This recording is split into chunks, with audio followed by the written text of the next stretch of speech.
after year, we get to see statistics of employment statistics in the country from the Bureau of Statistics, and many times we hear that some people are unemployed, unemployable. Then some other person say go learn a skill, go learn tailoring, hairdressing, and all. Yeah, there are many skills and talents that we expect that you should develop to help better yourself. You should always, even though you're one of those looking for a white collar job, a 9 to 5, you should always have a plan B. Don't say Cecil did not tell you. Always have a plan B. And for many of you already skilled, already who have knowledge of some of these crafts, it's advisable that you get better at it, because many people are doing everything. For instance, pap, ogi, or akamu. Many people are making it. So if you know how to do it, how do you do yours? How do you make yours to make you stand out? Anyhow, being skillful and employable will be the focus of the Medley show today. My name is Cecile Egbele.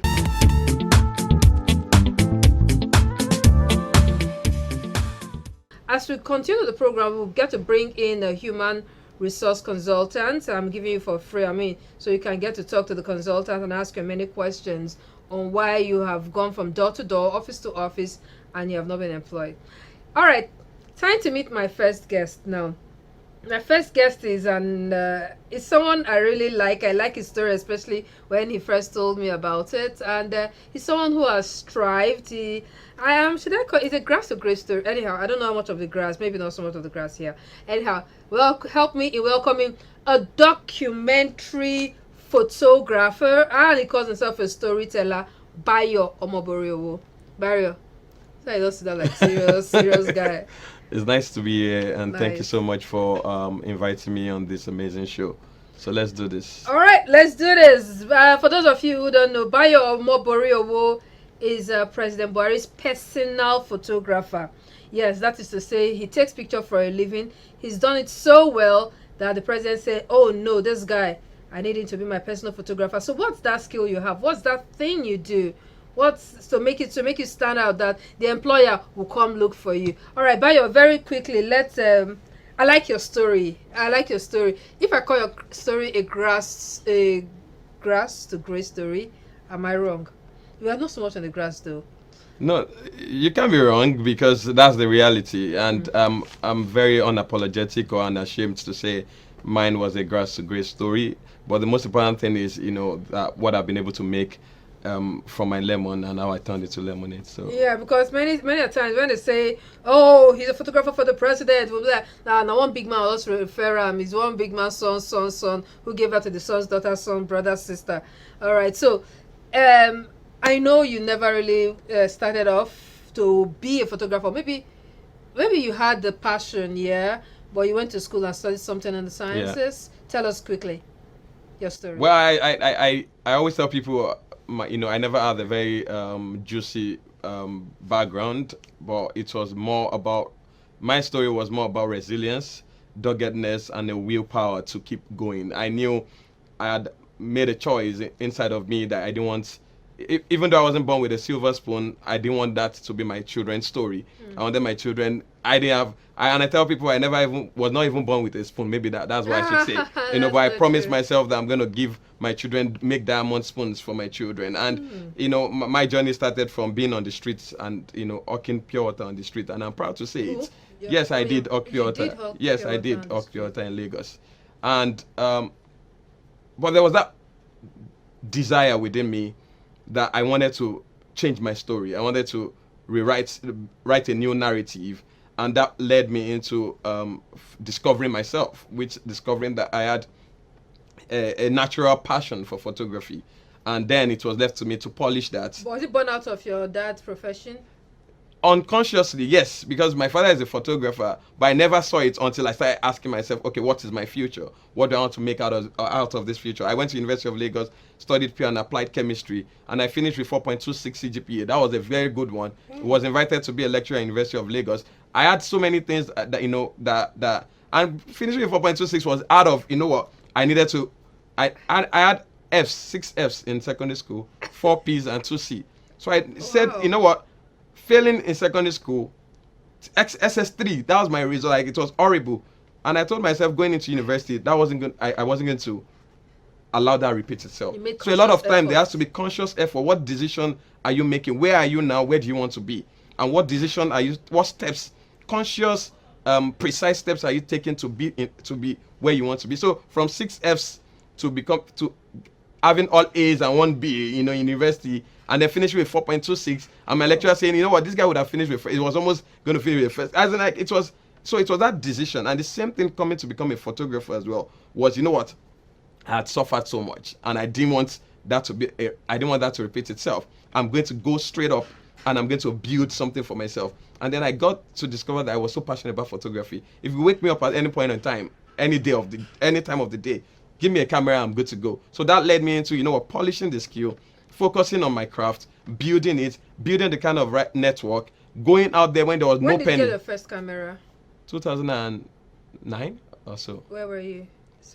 2009, and it was a gift from my friend who is in the US, And the second one was my father's money. I took my father's money. I went to buy a camera with it, and I was that dogged, And I told him that I used your money to buy camera because I needed to start. I was so. But he didn't want you to do photography.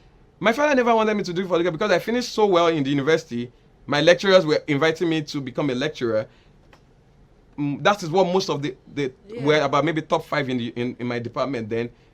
That was what they were desiring, to become lecturers. And then I was offered on a platter of gold, and then I was saying I wasn't doing. I wanted to do photography. Then my father was like, "Are you okay?" Like, seriously? But then nobody was doing photography. In my own circle. Yes. Then most people were either going. My friends were going to Shell, Mobile. My friends, the people I finished university with, were going to oil companies. I also tried to go to oil company, and then you'd have been one MD, one oil company now. Yeah, but I'm MD in photography, and it's so beautiful. I don't regret where I am. I'm so proud of what God has made out of me. I'm so proud of what I've done into the photography industry. I'm so proud about a lot of people I've been able to influence, and I'm so proud to have been able to redefine photography, because the photography today is not the photography that was in 2010, 2011, 2012. Well, when you started doing photography, I know that there are different areas of photography. There, like you say, right now you're a documentary photographer. I don't know if you've always been there. Did you do all the usual, the weddings, the birthdays, or you went landscape, or what were you doing? I did everything. I did wedding, I did burial, I did nikai, I did naming ceremony, I did wait and get. I traveled from Port Harcourt to Kaduna squatted in a luxurious bus in 2011 to go and do wait and get in Kaduna to print pictures, and then I'll come MBA conference, I'll come, the people I photograph, I'll be looking for them. That was how dogged I was, and then they would have left. I was collecting 45 naira per picture back then. But today I'm the president's photographer, but that's not where I started from. You know what it means to squat from Port Harcourt inside luxurious bus to Kaduna to go and do wait and get. I'll take the picture, I'll run, people I don't know, I'll take them randomly, run to the lab, print the picture, and come back to the conference and start looking for who I photographed. And then a lot of them have gone, and then I just kept going. I was doing wait and get in NYSC camp, and that was where I started discovering myself. So people were looking for me. People started saying, "Oh, we love your picture." Untrained, natural. Self-trained. Yes. I've never gone to any school of photography till today. I stayed on it, and every knowledge you want is on the internet. And that's why I tell people, there's no excuse for failure. Everything you want to learn, everything you want to know, the technology has made it easy. Go on YouTube and type, "I want to be the best baker in the world. I want to be the best makeup artist in the world. I want to be the best baby photographer in the world." And it will give you the answer. And if you stay on it, you can become. Wow, man. Bayo came with so much fire. Bayo, you know what? Bayo is so good that he actually launched it. You unveiled this Guinness World Record. Guinness World Record winning book. Yes, I actually saw it, and it was really wow. It was really amazing. He unveiled it. That was last year, yeah, right? Last year, yeah. Yeah, sometime last year. I'll show you some pictures of the works that he's done. Let's have a look at it very quickly. This is called Discover Nigeria. All right, Bayo, let's take. Okay, let me just open the middle and anyone that okay, let's say south, northeast. Okay, good. What do you call? These are landscape images. Landscape images. Yep. So when you're taking pictures like this, what do you look out for? Because many people take pictures with their phone now. So I'm trying to get a to compose my shot. I see you played with color and shade, different colors.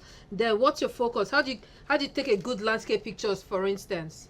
Well, the three most important thing is light, shade, and color. You know, you're bothered about light, you're bothered about light, line, and color. So I'm more. Those are the three things I pay attention to. The kind of light, what kind of time is it, what exposure am I going for. I'm also looking at colors. I'm very particular about colors. My colors must be very deep, and I'm also particular about composition. How am I composing it? Leading lines, like I said, you can see this image starts from here and then takes you to another line at the end. And those are the but these are all the big English is not. Yes, getting to be as good, like you say, you made it your self-thought. So many people, you just see that they just take a picture. I see so much headroom, or so I just know, how can you're a photographer, you want to give a word or two of advice for someone to take a good picture. Let's say with a mobile phone first, because that's what everybody used to take pictures now. Like for this one now, I really like it. I like the contrast, for instance. Did you take a look at contrast? Did you try to play around with this? Because now one will ask you, the image is just here now, why are you having so much space here? So what was the idea? Well, if you follow the rule, it's called the rule of third. If you follow the law and the rule of photography, that's rule of third. Even if you use a phone, if you follow that rule, then you're good to go. So this is rule of third. I've placed this at the 1/3 of the image. This is 1/3. This is another third, and this is another third. So I've placed my most important subject at the lower third. And if you look at the person in the image, he's also at another third of the image. So this is 1, 2, 3. So I've placed the subject as well at the second, at the third of the image. So the rule of third is one of the biggest principle of photography. Okay, and once so you can follow generally, what's the content of this book? Because this book is simply from my journey around Nigeria during COVID. I had some free time, and I've been very passionate about Nigeria. I am very passionate about Nigeria, and I'll always be passionate about Nigeria. I believe Nigeria made me, and I'm made in Nigeria. I'm proud to be called Nigerian. No matter how much I've been able to travel to over maybe 60 countries, of course, with the president as well, and I've seen a whole lot. There is so much greatness in this country called Nigeria. There's so much greatness in the people of Nigeria. We are an amazing set of people, and that was what drove me to travel around the country to find stories about our people, our culture, and our places. And that is what this book is about. Documenting, archiving for history, for posterity. 10 years, 20 years, 50 years down the line, I wanted to create a book as a photographer with this privilege that my children or my great-grandchildren can look back and know what was Nigeria in 2020, what was Nigeria in 2022. And that was how I came about this book. Okay. And then we also try to play with a lot of creativity. So it's not just a bit, your everyday book. We try to make it very, very dynamic, and also to bring the narrative that Nigerians are very excellent. This is the kind of standard book you find anywhere in the world. So we are not, you can't say we are Nigerians, then we are basic or we are average. We are great. The world is looking for us. I travel all around the world, and people are talking about how amazing Nigerians are. People listen to me. I go into the White House and they want to listen to me. They want me to talk to them. They want to talk with me. They want me to share ideas with them. I go all around Africa and people want to listen to me. They say you're an amazing photographer. You inspire us. That is Nigeria, and that is what we are made of. Wow. Okay, now this is by ambassador. Yeah. No. Seriously, a Nigerian ambassador. All right, I'm talking about Omobori. He's a documentary photographer. Of course, he's President Buhari's personal photographer. You know what? He's talked about having the skill you have, how you get better at it and make something good for yourself. All right, we have this next feature which takes a look at using the skill you have to better yourself.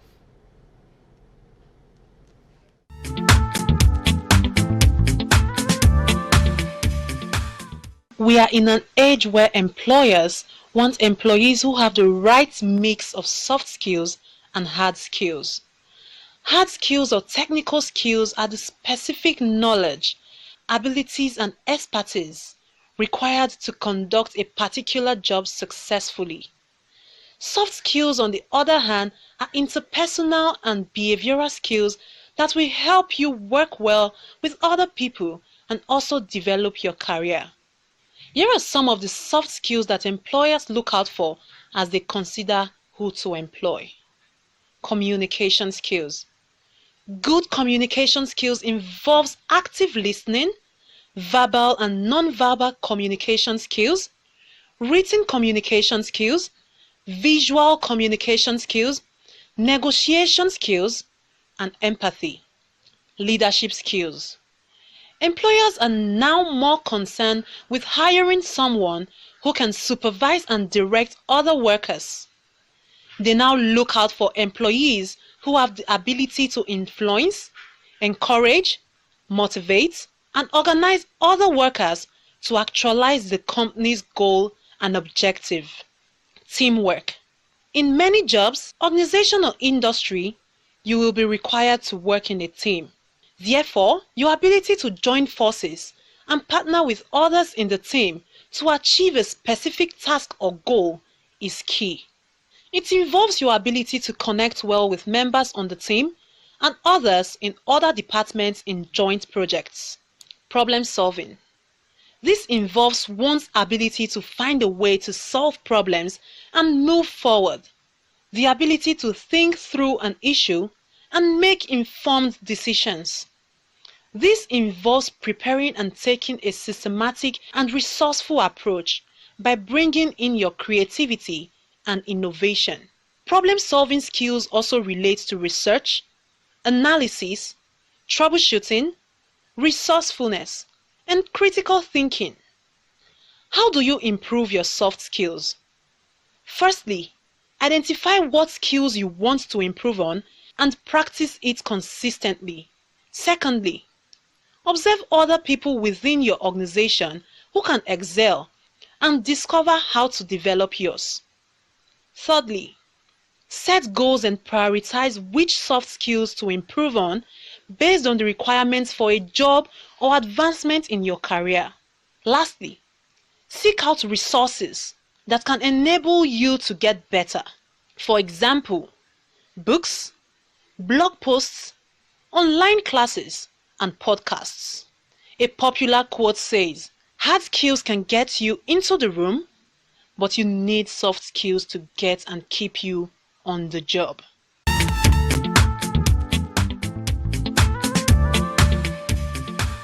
Now I have another guest with me in the studio, and she is a human resource consultant of Integral Development Consult, IDK. Doris Nwakwo. Doris, thank you very much for coming around. Welcome. Thank you for having me. No, you're welcome. You had my interaction with Bayo.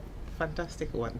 Yeah, fantastic was. So just a word or two on it before we get on to talk something else. This is doggedness. This is somebody who never gave up, which is not what we're getting in a lot of our young people now. People just try once and they're like, no, I've been there before, I'm not going there again. But he didn't give up. And see where he is now.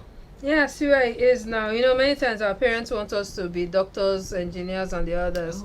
So we do the degree, I'll just give it to them. All right, can you have your degree now? Can I now pursue mine? Okay, that's what he was saying to me when he talked about that. By the way, what happened to your degree? What are you doing with it now? My degree is, of course, it's in a way, and I say, just like you said, education or being in the four walls of a school is not to limit you to a degree. Yeah. It's about exposure. It's about networking. It's about building your mind. Exactly. And that's why I think going to University of Lagos for me did to me. I'm not using the degree necessarily, but I'm using every other thing I picked within the four walls of the school. I'm using my network. I'm using the exposure it gave me. I'm using how it crafted my mind. I'm using how it shaped the values I have. I'm using how it built the inner me that is now reflecting in whatever I do. So if I leave photography tomorrow and I start selling palm oil, I'm still going to be very succcessful. I just like it when this guy speaks. Yeah. All right, so very quickly, Doris, let's talk about sometimes we hear some people are unemployable and we hear some are underemployed. Please break it down. I don't think unemployable. I don't think there's anybody that's unemployable. Depends on what you're looking for, because everybody has a skill. It's just that most people have not discovered what it is they have in them. Okay, those that people say, oh, they're unemployable. Maybe they went for an interview and they didn't get the question right. But you had F's. Secondary school. In secondary school. But that did not deter him. It did not determine who he will be or who he is now. He went to university and he came up with 4 points. So will you, at that point in secondary school, wouldn't his teacher said, oh, no, you're not even going. In fact, go and continue selling that pure water. Just continue. But it's not like that. So when somebody is saying person is unemployable, it means the person has not really gotten to what his skills would lead him to. And then he said something about somebody saying he's underemployed. Yeah, maybe somebody has a master's degree and he comes to look for a job and they said, okay, we have the job of a cleaner, and the person is doing the work. But remember, when we go outside the country, we do that work of the cleaner even with our master's degree, and we're not regarding ourselves as being underemployed. The thing is, because there's dignity in labor. Yes, once we begin to promote that dignity in labor, you'll see that there's nothing like being underemployed. Yeah, but there are also instances of, I bet anything we just come out, just do. I beg, I did masters, but I bet even if not diploma job, let me just do. That's the one I frown at, because it means you don't even know where you're going to. If you want to do anything, I recruit for organizations. And when I put out the advert there, and people, but please, anything. I said, which one? Which of the positions are you applying for? I've seen this one, but if anything. Somebody said to me last week, in fact, if anything, that they'll pay me 20,000. And the person has a degree. Yes, has a first degree. Anything, they'll pay me 20,000. And I said to him, then you're not the person we are looking for. Sit down, decide what you want to do. Get back to me, and I'll help you shape it. All right, so let's go in very quickly. We don't have so much time. Let's talk about building you have a CV. Yeah, of course you have a CV, definitely. All right, let's talk about CVs and resumes. Okay. First of all, what's the difference? Okay, a resume is it comes like just a sheet of paper that tells exactly who you are. Somebody looks at it and knows you from school, from experience, from skills on that resume. Okay. Your CV is more elaborate because it has all your qualifications, whether from primary school, secondary school, degree, all the work you have done. In resume, if you have worked in 4 different organizations, your most recent organization is what you put in there, because that is what you're planning to better.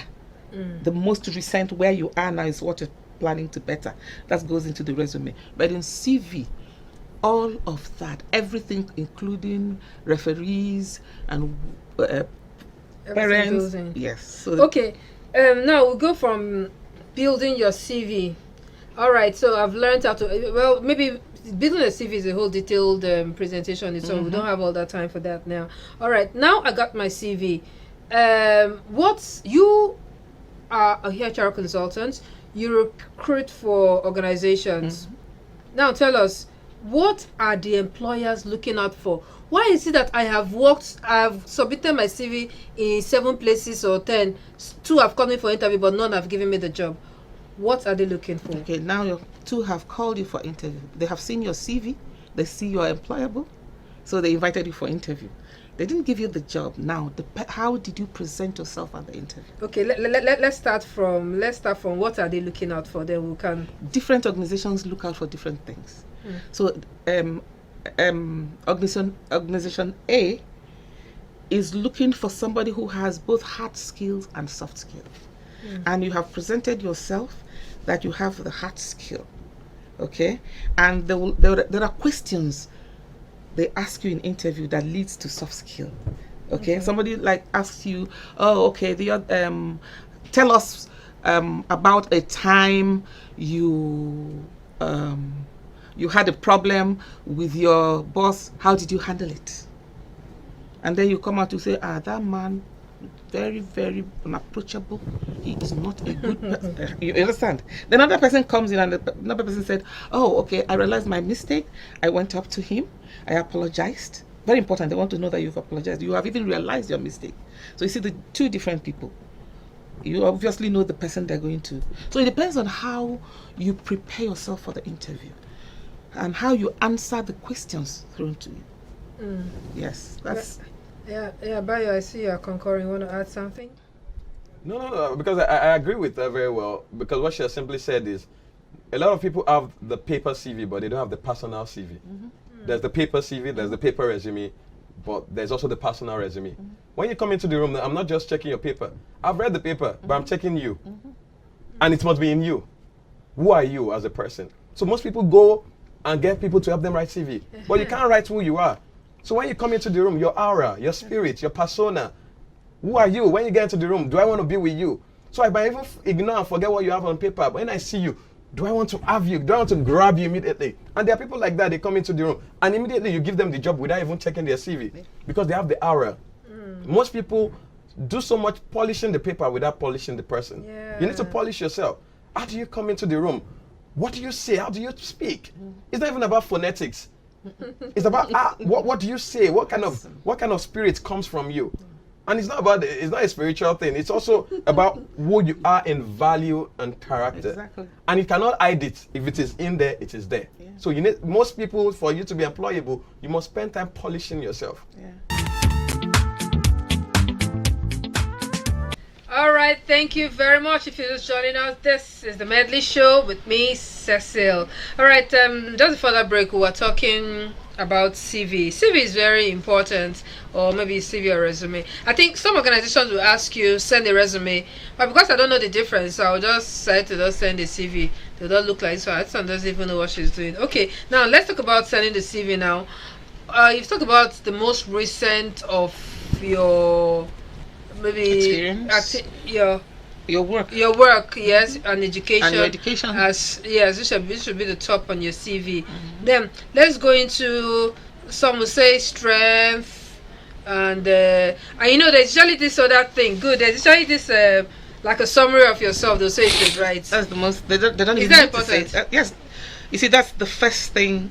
You see, like your name. You've put your name. Okay. You've put your biodata. That's it. You've put your biodata. Then the next thing should be the eye-catching sentence or paragraph that will give your strength. You see, this is who I am. I am passionate about this. I'm a team player. Everything that will push you forward. You put it at the first. Yes, before you now go down to your educational qualifications. Of course, you're putting the very recent qualification first, Okay. before the others. Then I'm going down to, this is what I have, my employment history, and the work you are doing right now should be first. Okay, the work you're doing right now should be first. Okay, then we'll talk about strength. So call it strength and assets. There is another one called SWOT. Yes, yes. So your strengths, your weaknesses, yes. Your threats, the threats. Okay, so it's good to put your strength. Don't even bother with your weakness. Don't put your strength. So because it's that strength they need. Okay, when you come for interview, they will find out your weakness. Okay, but if you put your strength, that I am a team player. Okay, I have done, and you put the things you have done. Okay, in your various, I've led my team to achieve 2.5 billion contract, well executed. If maybe you're in a construction company, but it does not. But you understand, your team got a 2.5 billion naira contract and well executed. You put that, and you know everything you have bragging done. rights. That's what yes, it is. You have to brag about yourself. You know, now we have this thing of okay, there's an employment, 25 years with 24 years experience. and also we still get young people who just go everywhere. I need a job. They say, okay, go out to the street. I'll just drop my job. Okay, I see this company. I'll just give the security man. I'll just go everywhere, fling around my CV. So does that help in any way, Bayo?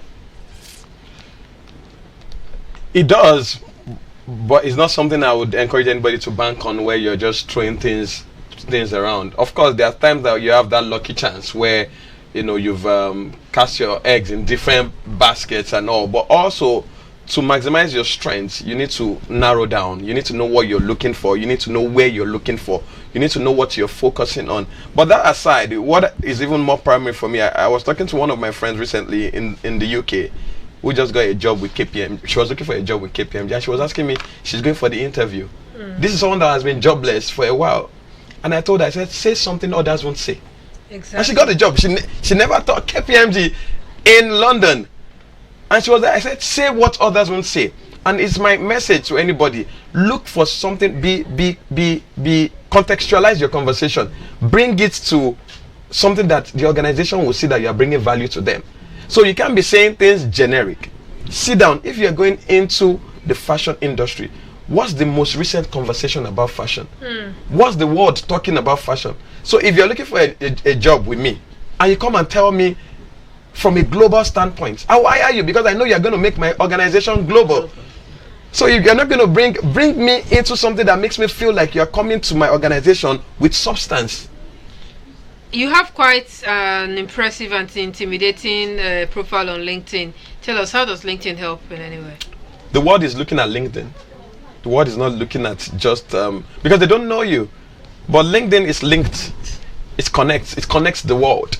So if I'm looking for someone to give a project in Africa, and I'm in in Asia, all I need to go do is to go to LinkedIn, and then it connects everybody. So I can easily go to LinkedIn and read about you on your LinkedIn, read about your past achievements. Where have you written? And I would encourage anybody looking for employment, try to write. Try to do anything, and you use the word volunteer on several platforms. Exactly. Load your LinkedIn. When they search, what comes up? So when they search about it, and LinkedIn is what the world is looking at now. No, of course, before it used to be Facebook and others, and now it is LinkedIn. Corporate organizations are looking at LinkedIn. Professional organizations are looking at LinkedIn. That's the corporate Facebook now. Yeah. LinkedIn is the corporate Facebook.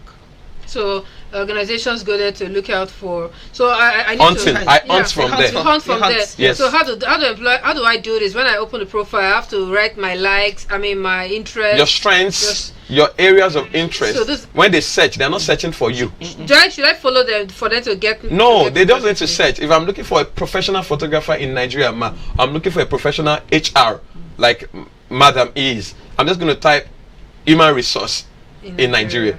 Then everything will connect. So it will bring different people. Then I can start looking and reading.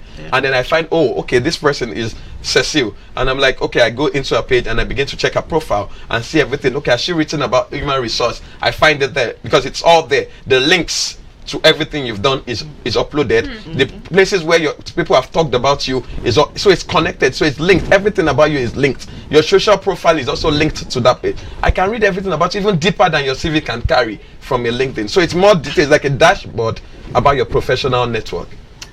All right. What's your plan B? What if you don't get a dream job, or while you're at it is not paying your bill completely? What's your plan B? It's always encouraging. It's always encouraged to always have a plan B. All right, this next feature takes a look at a plan B, and this one we had a chat with Elizabeth Agbaye of the NTA. She's an on-air personality, but she has a plan B. She does some kind of creative artworks with her hands. Let's have a look at it, and then we'll be right back.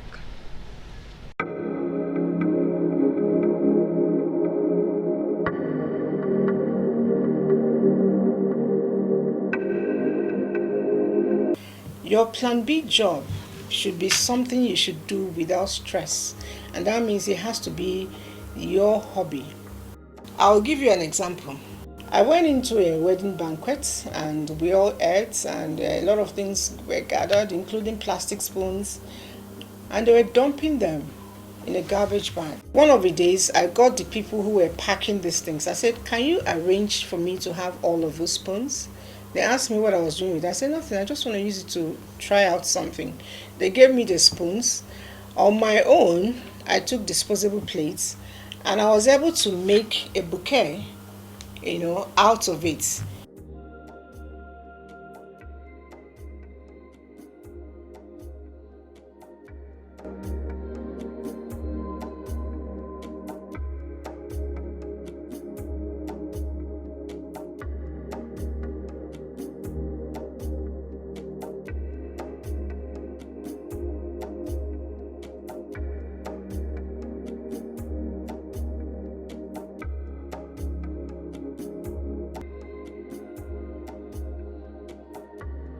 It's a bouquet you can use to put your candies in your center table.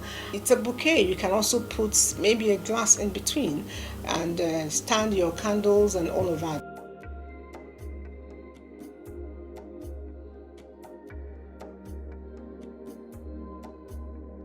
If you're making a plan B for your job, especially those of us who are on the verge of retirement, if you're planning to retire and you're planning to go and do farm work, I'm not saying it's not good though, but that farm work should be something that you have passion for, and it's something you should have been doing long ago, otherwise you mess it up.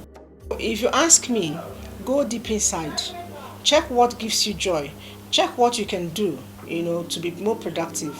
Drop that certificate. The certificate for me is actually designed to help you be a better person in that dry cleaning job, to be a better person in the sweeping job. I recall the film Coming to America. Eddie Murphy said, think of garbage, think of me. So whatever you're doing, do it with pride. Alright, so that's plan B. Alright, I'm also skilled at using my hands to do all this artwork. They said is waste to wealth. Yes, waste to wealth is another creative, another good one, good ways of being engaged. Well, let's take a message or two and then we'll come back to take some words. Who is this? This person is great program. I'm in Anambra State. I have a relatively good camera. I have the passion. I need a guide. Can I have his number for guide and mentoring? Ugonna is writing from Okal. Please don't let him go. I really need some words. Guide to start becoming a mega photographer and editor of global brand. Please, ma'am, his number or can I be reached? Alright, I think you can reach Bayo. What's the social media? Bayo Moborio. Yeah, just go to Facebook and just write Bayo Moborio. We'll send him a message, and I'm sure he's going to get back to you. And like I said, just go online. How to be a mega photographer or video editor. Yes, and that's it. Alright, just before we went on that break, we talked. Oh, okay. There's so many messages are just coming in now, but we have just a few minutes to round up. Okay. I appear in front of the panel for an interview, and I'm fidgeting. Are they worried that I know the thing, I know how to deliver, but when I'm in front of them, I can no longer say what I want to say? It's normal. It's not. It happens. Okay. It's now for the panel, for the interviewer to calm you down, try and throw some jokes, ask you, talk about your hair, talk about your lovely, just something to calm you down, and then begin the conversation for the day. Okay, it's not a lot of people come into interview rooms and they're fidgeting. So the first thing, because once you step in there and I see you're fidgeting, I'm like, wow, I love your shoes. Wow. And by the way, you're sitting, and not to talk of your hair. That's a beautiful haircut you have there. If it's a guy or somebody. So you must calm the person down. It's not a bad thing to fidget. It's natural. But it's now who is interviewing you.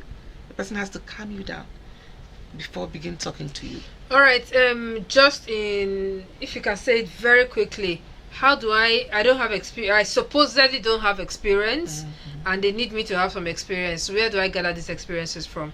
You have experience, but you do, but you don't know that you have experience. Okay, because what you're talking about is that you've just finished youth service like yesterday, and you've applied for a job that needs how many years of experience, and you're like, but I've not worked before.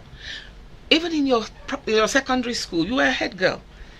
You have done some jobs. You were in Boy Scout. You were in Girl Scout. You have gone on activities.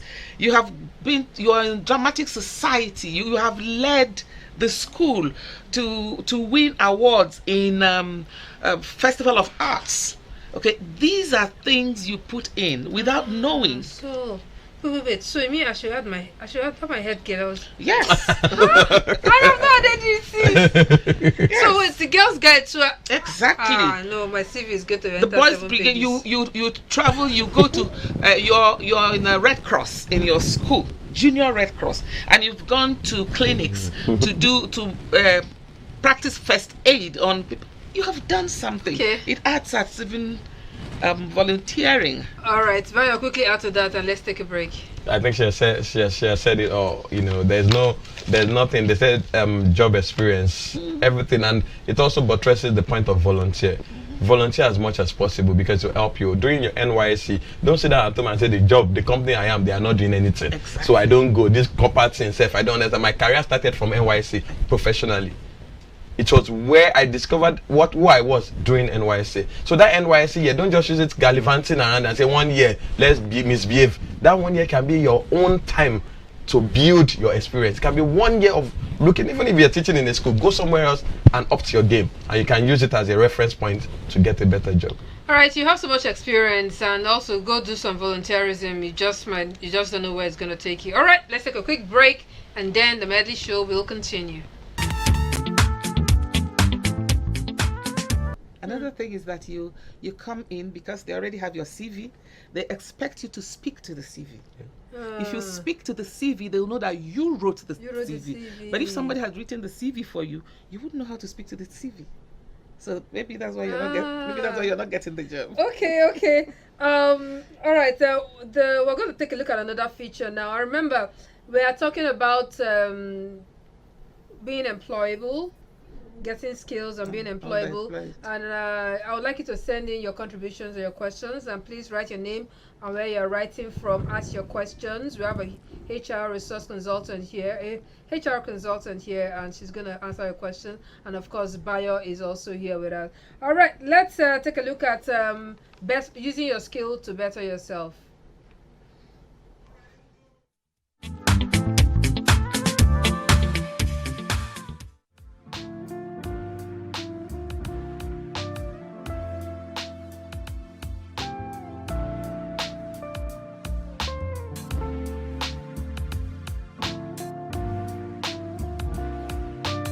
But the point I realized that I don't want to stay idle. I don't want to continue to fold my hands doing nothing during this ASU strike.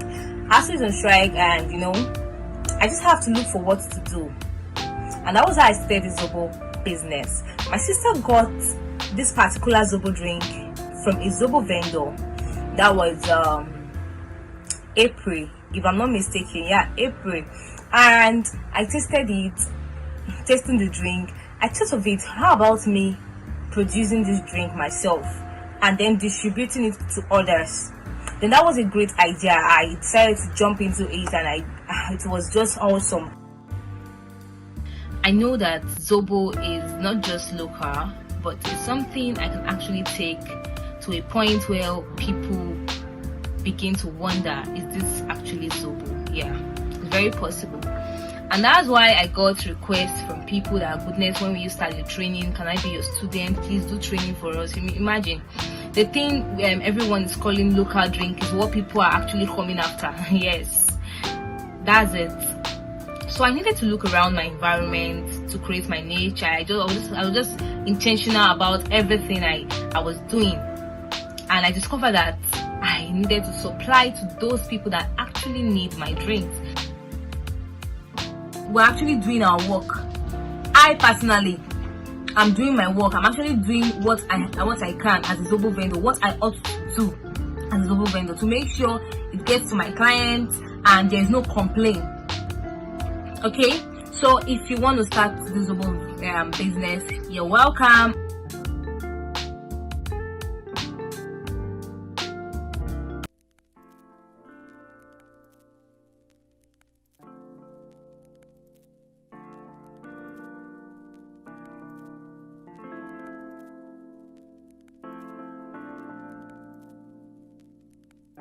Video effects, what it's really about is actually trying to impose something that was not there and to make it more like reality, make it more like, oh, this thing was actually there when whereas it wasn't there. Being patient, and you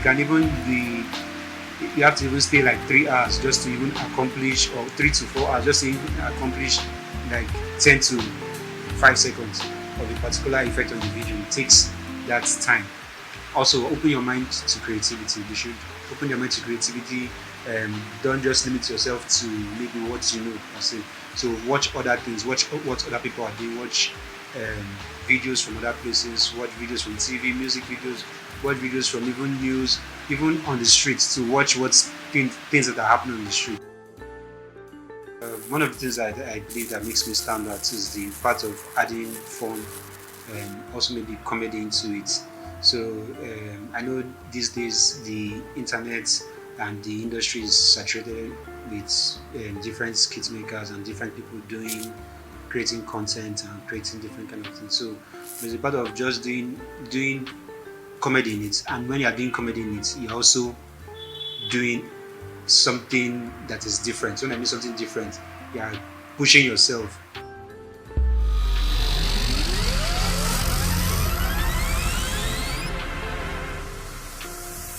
One of the cost implications is time, because like they say, time is money. Like this is one of my students now. There's a particular project I've been working on now for the past 2 weeks. Even if it's just like something that is just for about 3 minutes, so I've been working on it for the past 2 weeks. So it demands time.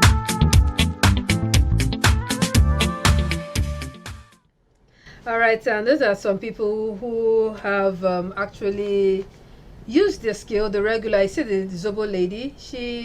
Zobo is regular. Everybody does buy the Zobo in their house, but she decided to take it to another level. From what I understand now, she lives in Lagos. She exports the Zobo to neighboring states and everything. I mean, that's cool. That's different. I mean, you cannot even be. There are some very regular things like gardening. You can decide to say, okay, while I'm waiting, why don't I just get the mowing thing and go tell someone to say, okay, I will come mow your house 3-4 times a week or 2 weeks and thereabout. You pay me this thing, and before you say Jack Robinson, you just become one. You just open a business in that, or yes, or even laundry. There are many times people are just thinking that is have to learn tailoring, hairdressing, barbing, and all those things. But there are some other little areas that we tend to overlook that you can actually get to offer your services. Okay, like during the ASU strike that went into COVID, you know, the ASU strike went into COVID, and so there's this young boy who taught himself programming.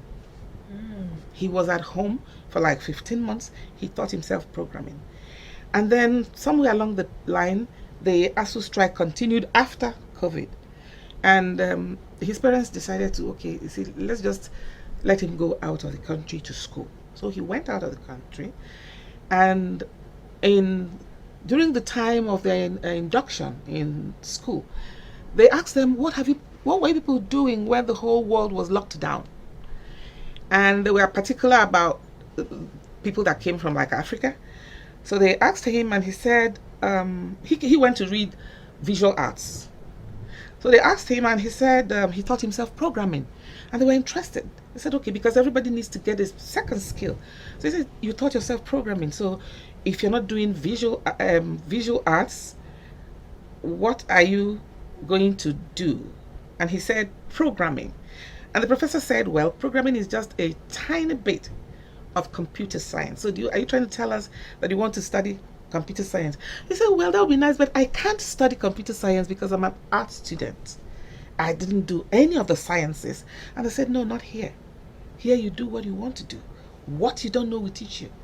And as we speak now, he's going into his second year of computer science. Okay, so this is something he taught himself during COVID, programming. Nobody taught him. When, just like Bayo said, go on YouTube and you can see everything. So I think people should actually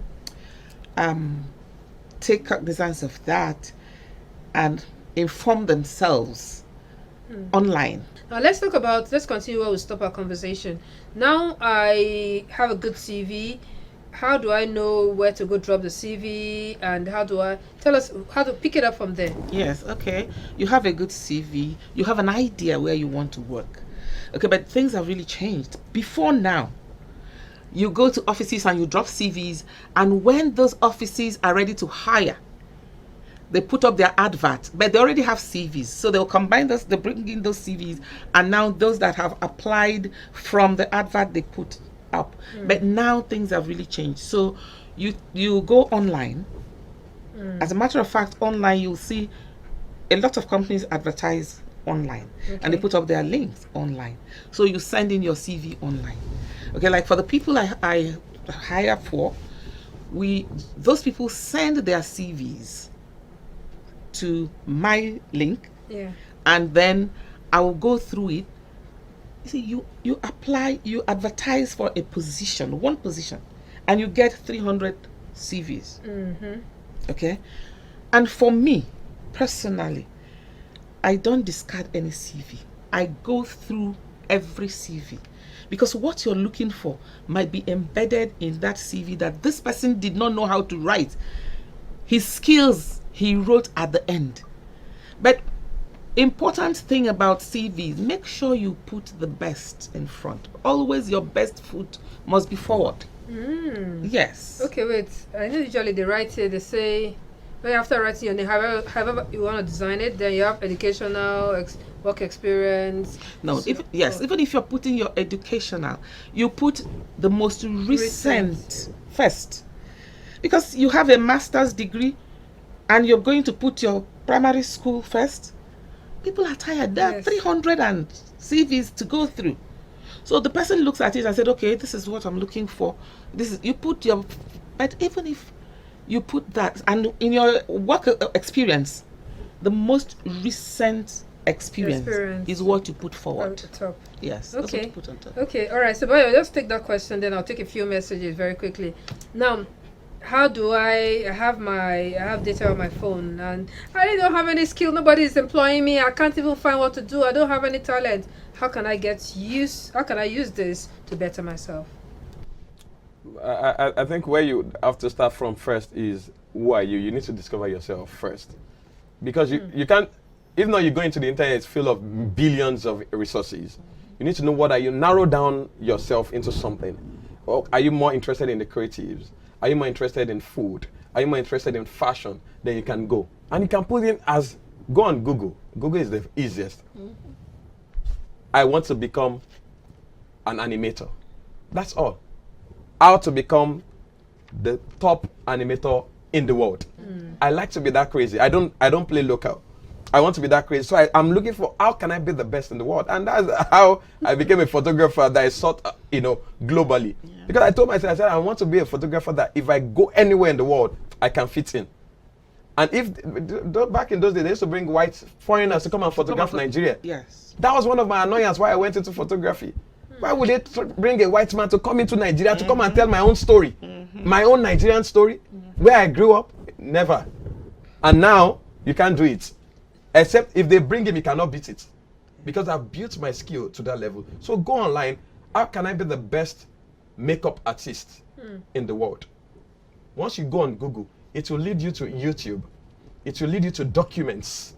It will lead you to news. It will lead you to images. It will lead you to files. And once you go there and on Google, you see videos, you see everything, open it, sit down on it. All you need to do is sit down on it. All the data you're using to watch comedy, and you're using to watch all these funny things that have no value they're adding to you, or you're using to check the latest thing trending, you don't need it. And there's a Yoruba adage that said the person they are looking is looking at something else. Exactly. Look at what matters to you, and gradually stay on it. And as you study it, practice it.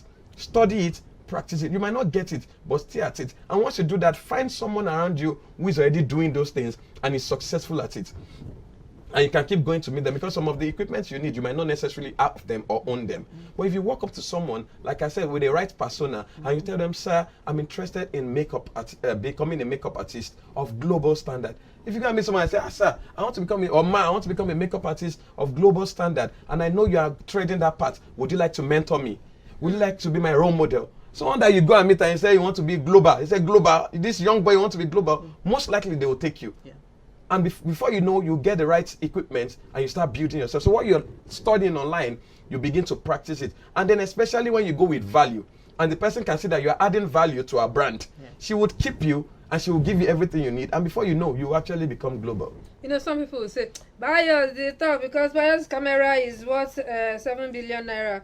I mean, how can someone from a very small camera, how can I be amazing? Very low budget. How can I, from my low budget, how can I get to grow to be as big as you? The camera doesn't make you a photographer. It's your mind that makes you a photographer. If you give me a phone, I can still take an award-winning picture. So it's not the camera, it's your mind. The camera is only a tool that enhances or amplifies what you're trying to do. The microphone is not what makes you a singer. The voice must be there. So if you give me the best of microphone and I have a very horrible voice, I still won't sing an amazing song. So if you have an amazing camera and you still don't have the amazing eye that sees and the mind that can capture amazing image, you won't still. So the camera can't define you. So whatever it is, start from where you are. If it is a phone, I was borrowing camera for years before I became who I am. So forget the camera I have today. Look at where I'm coming from when I was borrowing camera. Sometimes I'll borrow camera from my friends. I never had camera for years. I'll borrow camera from them and tell them, see, when I take the picture, you have the memory card is your own. The picture will remain on your card. Me, I will just copy and keep it. And the person knows that she doesn't want to stand. She'll say, okay, don't worry, take my camera. The camera, all you want is photo. But me, I want to be the photographer. You want photo, I want to be the photographer. Give me your camera. I was borrowing camera for the longest of time. So it's not the camera, it's not about... And I always tell people, start from... Excuse is no longer in the dictionary. It's not longer in the dictionary. You can start from where you are. You can borrow, you can loan, you can rent, you can use your phone. You can make your own camera. Bayo, I love the way you speak with so much passion, and I really would like to own my... Okay, I have my own camera already. Okay, I will... Let's take 2 messages and then I will tell our bye-bye. I'm really enjoying the program. I'm more enlightened. Mark Emmanuel from Bauchi. Thank you very much, Mark Emmanuel from Bauchi. Who is this now? Another Emmanuel. I'm Emmanuel from Area 11. How do I write an application letter to a company? A vacancy I saw online and I don't know the address. I saw a vacancy online, I don't know their address. Don't even bother. Okay, take it very quickly. Yeah, don't even bother if there's no address there, because there's so much scam in employment now. People just put up something because they know that a lot of people are looking for jobs. So they put up, somebody cannot put up an website. He wants you to apply and there's no address. All right, you know what? We'll have to have this conversation later, but very, very quickly, let's hear your last words before we say bye-bye. There's so many people out there looking for jobs. There are jobs there for you. You just need to find them. Know what you want, and then you can always, Cecil will always give you my contact. I don't mind. Oh, okay. Yes, sure, I don't. We will disturb you. I really don't mind because that's my job. My job is to bring young people together and find jobs for them and begin to put them in the various places that have vacancies. By your last words, and you add a word on volunteerism for us. I mean, people need to volunteer. I see that in some applications, in some job offers. People don't care how much you know until they know how much you care. And they just want to know that you care about their brand. So if you want me to hire you, I want to be sure you care. You're not just coming to get employed and get my money and go. So as you go out there, go with the spirit that you care about the brand. You want the person to succeed. And it's that same spirit that allows you want to volunteer because you care. Don't just volunteer throwing your time away. Volunteer in the area that you know that is value for value.